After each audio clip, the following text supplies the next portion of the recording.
اچھا جی، اگلا سوال یہ ہے علی بھائی کہ اسلام میں ایک طرف تو تخلیق کو بدلنا سورہ النساء کی آیت نمبر 119 کے تحت حرام ہے، اور دوسری طرف ختنہ کرنا اور غیر ضروری بالوں کو صاف کرنا سنت مبارکہ ہے۔ آخر اس تضاد کی وجہ کیا ہے؟ مہربانی فرما کے زیر ناف بالوں کو کہاں سے کہاں تک صاف کیا جائے، اس کا بھی حوالہ اور رہنمائی فرما دیں، شکریہ۔ دیکھیں میرے بھائیو، پچھلے دنوں میرا زیر ناف بالوں کے اعتبار سے وہ جو پبلک میں مشہور ہے نا کہ وہ علماء نے زیادہ کیا ہے کہ دفنا دینے چاہیے، بایا نہیں ہونے چاہیے، میں نے اس کا آپٹیمل سلوشن دیا ہے، وہ آپ کلپ میرا دیکھ لیں۔ پہلے میں دوسرے پورشن کو ایڈریس کرتا ہوں کہ زیر ناف بال کہاں سے کہاں تک کاٹنے چاہیے۔ پہلے اس کی حکمت آپ سمجھ لیں، یہ غیر ضروری بال جو صاف کیے جاتے ہیں، یہ وہی بال صاف کیے جاتے ہیں جہاں پر پسینہ جمع ہوتا ہے، کیونکہ پسینہ جمع ہونے کی وجہ سے وہاں پہ بدبو پیدا ہوتی ہے، تو اسلام نے یہ پاکی کا نظام رکھا ہے۔ اب یہ دیکھیں، یہ والی جو جگہ ہے بغلوں کے نیچے والی، اس میں پسینہ جمع ہوتا ہے، یہ بال اگر آپ ریموو نہیں کریں گے تو آپ کو بدبو آئے گی۔ اکثر جو مسلمان غیر مسلم ملکوں میں جاتے ہیں وہ کہتے ہیں جو کافروں کو بڑی بو آمدی ہے جی، وہ کافروں سے بو اس لیے آ رہی ہوتی ہے کہ وہ پاکی نہیں کر رہے ہوتے، وہ بھی وہ ساری چیزیں کریں، کلمہ نہ بھی پڑھیں، اس کو روحانی مسئلہ ہمارے لوگ سمجھ رہے ہوتے ہیں جی، ٹھیک ہے، حالانکہ خود نماز بھی نہیں پڑھتے۔ اصولوں تو آپ سے بھی بدبو آنی چاہیے، کیونکہ صحیح مسلم میں 246 نمبر حدیث ہے، بندے کے کفر اور ایمان، شرک اور ایمان میں فرق نماز ہے، لیکن اللہ نے دنیا میں پردہ ہی رکھا ہوا ہے، وہ بدبو کی وجہ ان کی پاکی نہ کرنا ہوتا ہے۔ پاکی کریں تو آپ دیکھ لیں، کوئی مسئلہ نہیں ہوگا، نہیں آئے گی بدبو۔ کرسچنز میں کتنے لوگ ہیں جو یہ کرتے ہیں، جوز میں بھی ہیں جو کرتے ہیں۔ تو یہاں پہ پسینہ جمع ہوتا ہے، اس لیے نبی علیہ السلام نے اس کو مشروع فرمایا ہے۔ صحیح مسلم میں حدیث ہے، نبی علیہ السلام نے زیر ناف بال، بغلوں کے بال اور ناخنوں کے لیے 40 دن کی مدت مقرر فرمائی ہے کہ 40 دن میں ایک دفعہ تو لازمی کرنا ہے، ویسے تو ہر ہفتے میں ایک دفعہ کرنے چاہیے۔ مسلم شریف میں حدیث ہے، بخاری مسلم دونوں میں حدیث ہے کہ جمعے کا غسل ہر مسلمان پہ، مرد و عورت کے اوپر، مسلم کے اوپر، اس میں مسلم کے الفاظ ہیں سر، بریلوی دیوبندی نہیں ہے، اہل حدیث نہیں، شیعہ نہیں، یہ واجب ہے، اور اس کی ایکسپلینیشن صحیح مسلم میں کہ ہفتے میں کسی ایک دن کریں، جمعے کا دن ہو تو زیادہ بہتر ہے، جس میں الفاظ ہیں جس میں وہ اپنے جسم کی صفائی کرے۔ صفائی میں صرف میل اتارنا نہیں ہے، یہ غیر ضروری بالوں کو بھی صفائی کہا جاتا ہے، یہ عربی لنگوسٹک میں محاورتاً بات یوز ہوتی ہے، جیسا کہ بخاری کے اندر حدیث موجود ہے کہ نبی علیہ السلام نے فرمایا کہ جب بچہ پیدا ہو تو اس کی طرف سے عقیقہ کرو اور اس سے گندگی کو دور کرو، اور ترمذی ابو داؤد میں وہ گندگی کیا ہے، اس کے بال ریموو کرنے ہیں آپ نے، جس میں کہتے ہیں چانڈ لوانا، اور وہ فرمایا کہ 7ویں دن عقیقہ کرو، ترمذی ابو داؤد میں، اس کا نام رکھو اور اس سے گندگی دور کرو، اس کی طرف سے صدقہ اور خیرات کرو۔ تو یہ ان جگہوں پہ پسینہ جمع ہوتا ہے۔ اسی طریقے سے جو ران کے جو جوڑ ہیں وہاں پہ پسینہ جمع ہوتا ہے، جس کو آپ یعنی تھائی کہہ لیں، تو تھائی پوری کے بال ریموو نہیں کرنے ہوتے، صرف اتنے حصے کے جو شرمگاہ کے ساتھ ٹچ کر رہا ہوتا ہے۔ اسی طریقے سے یعنی بعض لوگ بالکل ناف کے عین نیچے سے بال صاف کرنا شروع کر دیتے ہیں، وہ کہتے ہیں زیر ناف ہے، وہ زیر ناف اس لیے کہا جاتا ہے وہ ناف کے تو نیچے ہی ہے نا، عین زیر ناف لفظ نہیں ہے وہ، تو ان کی ظاہر ہے ان کو کوآرڈینیٹس ڈیفائن کرنے کے لیے زیر ناف کہا جاتا ہے، ٹھیک ہے، ورنہ تو ہم بغلوں کے نیچے جو کہتے ہیں بغلیں تو یہ یہاں تک تو نہیں ریموو کرنے، وہ یہی والے ہیں، ٹھیک ہے، اینٹی وینم بھی ہوگا۔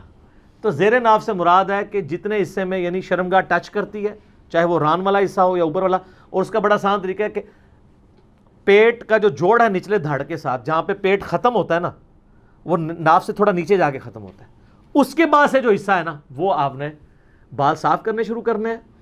شرمگاہ کے اوپر جتنے بال ہیں، دائیں بائیں جو حصہ شرمگاہ سے ٹچ کرتا ہے، یعنی وہ جہاں پہ پسینہ جمع ہوتا ہے، وہ حتیٰ کہ جو بڑے استنجا کرنے کی جگہ ہے وہاں تک، پیٹھ وغیرہ کے بال ریموو کرنے کی ضرورت نہیں، یہ اتنے پورشن کے۔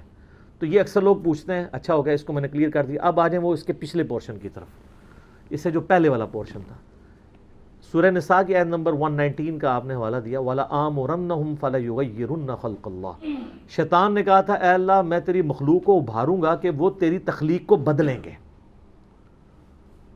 اور پھر اس کے بعد آتا ہے وہ جانوروں کے کان چیریں گے۔ اس کے تحت جو بھی تخلیق کو بدلتا ہے وہ حرام کا مرتکب ہے۔ کوئی شخص اپنے آپ کو خصی نہیں کر سکتا، حرام کا مرتکب ہے۔ کوئی عورت ایسی ایکٹیویٹی پرفارم نہیں کر سکتی وہ مردوں کی طرح دکھے، حرام کی مرتکب ہوگی۔ بخاری مسلم کی حدیث ہے، ان عورتوں پہ لعنت جو مردوں کی مشابہت کریں، ان مردوں پر لعنت جو عورتوں کی مشابہت کریں۔ مرد کو اللہ تعالیٰ نے داڑھی دی ہے، اب داڑھی کو مڈانا قرآن حکیم میں سورہ نساء کی آیت نمبر 119 کے تحت عورتوں کی مشابہت بھی ہے اور تخلیق کو بدلنا ہے، کیونکہ عورت کی داڑھی نہیں اگی ہوئی، الٹا اس کی اگا ہے تو اس نے ریموو کرنی ہے تاکہ مردوں سے مشابہت نہ بنے. اس لیے کم از کم اتنی داڑھی رکھنا جسے عرف عام میں داڑھی کہا جائے، جس طرح آپ کی ہے یا شاید افریدی صاحب کی ہے، عامر لیاقت والی نہیں. تو وہ داڑھی جو ہے وہ آپ کو حرام کی کیٹیگری سے باہر نکال دے گی. آپ رکھیں، عورتوں سے مشابہت آپ کی نہیں ہوگی. اور مونچھیں رکھنے سے نہیں، بات کہتے ہیں مونچھیں بھی رکھ لی تو ہو جائے گی، وہ اتنے حصے میں ہوگی، ادھر پھر زنانیاں لئی کام رہے گا. پورے چہرے سے مشابہت دور کرنی ہے نا. تو وہ تخلیق بدلنا نہیں ہے. کچھ چیزیں اللہ تعالیٰ نے نیچر میں ایسی رکھی ہیں کہ جو اللہ تعالیٰ نے شرعی احکام کے طور پر نبیوں کے ذریعے فطرت کے طور پہ تعلیم کی. اللہ تعالیٰ چاہتا تو آپ ختنے سمیت بھی پیدا ہو سکتے تھے نا، بے شک. لیکن اللہ تعالیٰ نے یہ ایک شرعی فریضہ رکھنے کے لیے اسی طریقے سے آپ کو پیدا کیا.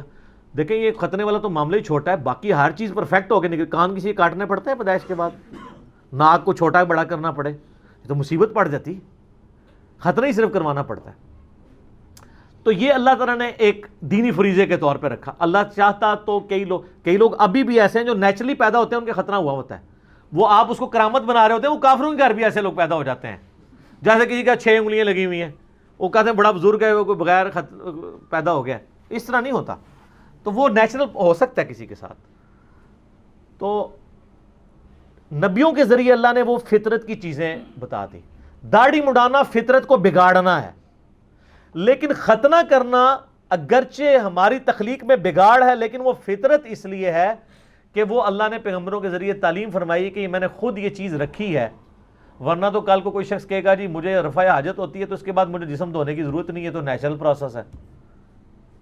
تو ہم رفع حاجت کے بعد کوئی کافر بھی ہے، وہ بھی ٹیشو پیپر کے ذریعے صفائی کرتا ہے نا، اسے فطرت تو نہیں سمجھ رہا ہوتا، اس کی صفائی کرنا فطرت ہے. اس طرح یہ کرنا یہ فطرت اس لیے ہے کہ جو لوگ ختنے نہیں کرواتے ہیں وہاں پہ کھال کے اندر میل جم جاتی ہے اور مختلف بیماریوں کا سبب بنتی ہے. وہاں پہ پسینہ جمع ہی رہتا ہے، میل جمع ہی رہتی ہے، اس سے وہ ایکسپوز ہو جاتی ہے کھال. باقی عورتوں کا خطرہ کوئی نہیں. وہ دودھ والی روایت جعلی ہے، وہ جو آپ کے انڈیا کے ایک مولانا صاحب کی بڑی وہ کچھ ویڈیوز اس طرح کی چڑھی ہیں عورتوں کے ختنے والے. تو میری اس کی میں اب نام نہیں لیتا، جو کوئی شریف آدمی ہے، وہ چند شرفاء میں سے جس نے میرے خلاف کوئی کلپ نہیں بنایا، لیکن جہاں اس نے غلطی کی ہے میں نے اس کو ہائی لائٹ کی ہے. ایڈوکیٹ فیض سید صاحب حفظہ اللہ تعالی. تو اور عورتوں کے خطرے پہ میرا کلپ ہے، میں نے ان کو جواب دیا کہ وہ روایت ہی جعلی ہے. خود ابو داؤد نے لکھا ہے وہ جعلی روایت ہے، آپ عورتوں کے ختنے کرواتے پھر رہے ہیں، تو وہ نہیں ہے. تو یہ تخلیق کو بدلنا نہیں، یہ فطرت ہے. اس کے ثبوت میں بخاری مسلم کی حدیث ہے کہ 5 چیزیں فطرت سے ہیں. نمبر 1 ختنہ کروانا، نمبر 2 ناخن کاٹنا، نمبر 3 زیر ناف بال صاف کرنا یا اکھیڑنا کسی بھی فارم میں ہو. آپ استرے سے صاف بھی کر سکتے ہیں، بخاری میں حدیثیں استرے والی بھی. بال صفا پاؤڈر بھی استعمال کر سکتے ہیں، کریم بھی، اگر وہ سکن کو کاز نہ کرے کوئی ڈیمیج، جو آج کل رپورٹیں آ رہی کر رہے ہیں، اس لیے اس کو تو اوائڈ کریں. اس کی بجائے سٹرپس کا یوز بہتر ہے. اور نمبر 4 بغلوں کے بال، زیر ناف بال، بغلوں کے بال. اور نمبر 5 مونچھوں کو پس کرنا. اور مسلم شریف میں 10 حدیثیں ہیں فطرت میں، ان میں داڑھی بڑھانا بھی فطرت میں ہے، مسواک کرنا، کلی کرنا، یہ ساری چیزیں فطرت میں داخل ہیں. تو جو چیزیں اگرچہ بظاہر تخلیق کو بگاڑ رہی ہیں، لیکن وہ اللہ تعالیٰ نے بلٹ ان رکھی ہوئی ہیں تاکہ انسان شریعت کو اوبے کرتے ہوئے اس کو ایگزیکیوٹ کرے. وہ تخلیق کا بدلنا نہیں ہے، بلکہ وہاں پہ تخلیق بدلنا ہی فطرت ہے. اس فرق کو سمجھیں. اسی طریقے سے اس میں یہ بھی یاد رکھیے گا، ایک شخص کی 6 انگلیاں نکلائی ہیں. اب اگر وہ ایک انگلی کٹوانا چاہتا ہے تو اس کا حق ہے، وہ تخلیق نہیں بدل رہا، بلکہ وہ خود تخلیق سے ہٹا ہوا ہے، ڈیمیجڈ ہے، یہ اس کی فالتو ہے، وہ ریموو کروا سکتا ہے. یہ نہیں اس کو کہا جائے گا کہ یہ تو اب تخلیق کو بدل رہا ہے. کئی لوگ ہیں جن کے تالو جڑے ہوئے پیدا ہوتے ہیں، تو اب آپ کہیں گے تخلیق نہیں بدلنی، ان کے تالو الگ کیے جاتے ہیں، ورنہ تو وہ بول ہی نہیں سکتے. کئی لوگ، حتیٰ کہ ابو داؤد میں حدیث ہے کہ ایک صحابی کی ناک کٹ گئی تو اس نے چاندی کی ناک بنوا کے لگائی، لیکن اس میں بدبو پڑ گئی. ظاہر ہے چاندی تو اتنی کروجن ریزسٹنٹ اس کے اندر موجود نہیں ہے، ریزسٹنس نہیں ہے ریزسٹنس. پھر نبی علیہ السلام نے ان کو حکم دیا کہ سونے کی چاند جو ہے ناک بنا کے لگواؤ. پھر اس نے سونے کی ناک لگائی. ظاہر ناک کے بغیر تو بندہ بڑا عجیب ہی لگتا ہے نا. تو سونے کی ناک بھی آپ، حالانکہ مرد پہ سونا حرام ہے، لیکن اس بڑے ضرر سے بچنے کے لیے جو چہرے کا بگاڑ ہے، سونے کا آپ دانت بھی لگوا سکتے ہیں، لیکن سونے چاندی کے برتنوں میں کھانا کھانا حرام ہے. یہ ابو داؤد میں حدیث ہے، نبی علیہ السلام نے ان کو یوز کرنے سے منع فرمایا. صحیح سند کے ساتھ حدیث ہے. تو سونے کا دانت اگر کسی نے لگوایا ہے، اس کی وفات ہو گئی، تو اب یہ نہیں ہے کہ اس کو دانت سمیت ہی دفنا دیں، آپ دانت اتروا سکتے ہیں، کیونکہ وہ ایک قیمتی چیز ہے، اس کے ساتھ ضائع نہ کریں. لیکن جو ہماری میتیں فوت ہوتی ہیں ان کی شیو کر رہے ہوتے ہیں، آپ کو پتہ ہے نا، وہ شیو کر کے دفنا رہے ہوتے ہیں. ایسے لوگ بھی ہیں، وہ جی عجیب لگ رہا ہے بندہ. اور بعض کو بہت جاہل ہیں تو وہ تو غیر ضروری بال بھی صاف کرتے ہیں، لیکن یہ کام کرنے کی ضرورت نہیں ہے. جب مر گیا تو وہ اللہ کی امانت ہے، اللہ کے سپرد کریں. البتہ اس کے جسم پہ جو کپڑے ہیں، یہ کوئی قیمتی چیز، کوئی عورت ہے اس کی کان میں بالیاں ہیں، وہ آپ نکال لیں. وہ ظاہر زندہ بندوں کی ضرورت ہے. کپڑے بھی احتیاط سے اگر اتر سکتے ہیں تو اتار لیں، زندہ بندوں کی ضرورت ہے. اور لوگ وہ ڈرتے ہیں، وہ کپڑے پہنتے ہوئے ڈر رہے ہوتے ہیں کہیں ماری نہ جائے. اس طرح نہیں کو مرتا میرے بھائی. اور میں حیران ہوتا ہوں، یہ سپرسٹیشیس چیزیں مسلمانوں کے اندر ہیں. وہ مسلمان جو اللہ میں بلیو کرنے والے ہیں، جو پوری دنیا کو کہہ رہے ہیں کہ جی جب موت آئی ہو، نہ ایک لمحہ آگے ہو سکتا ہے نہ پیچھے، یہی کہتے ہیں نا. اور خود وہ میت سے ڈر رہے ہوتے ہیں. آپ کسی بندے کو نہ اکیلا میت کے ساتھ چھوڑ دیں اور باقی کہیں جی سارے گھر والے دس جا رہے ہیں، تو انہیں اکیلا میت کے پاس بیٹھنا ہے. وہ زندگی میں اس بندے سے نہیں ڈرتا ہوگا، لیکن مرنے کے بعد ڈر رہا ہوگا. یہ کہاں کا مسلمان ہے، کہاں کا ایمان ہے؟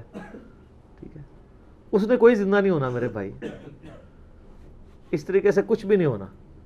تو لوگ یعنی مردے سے ڈر رہے ہوتے ہیں. یہ ایک المیہ ہے مسلمانوں کا. مغرب کی اذانیں شروع ہوا چاہتی ہیں، تو ملتے ہیں اذان مغرب کے وقفے کے بعد. ٹھیک ہے.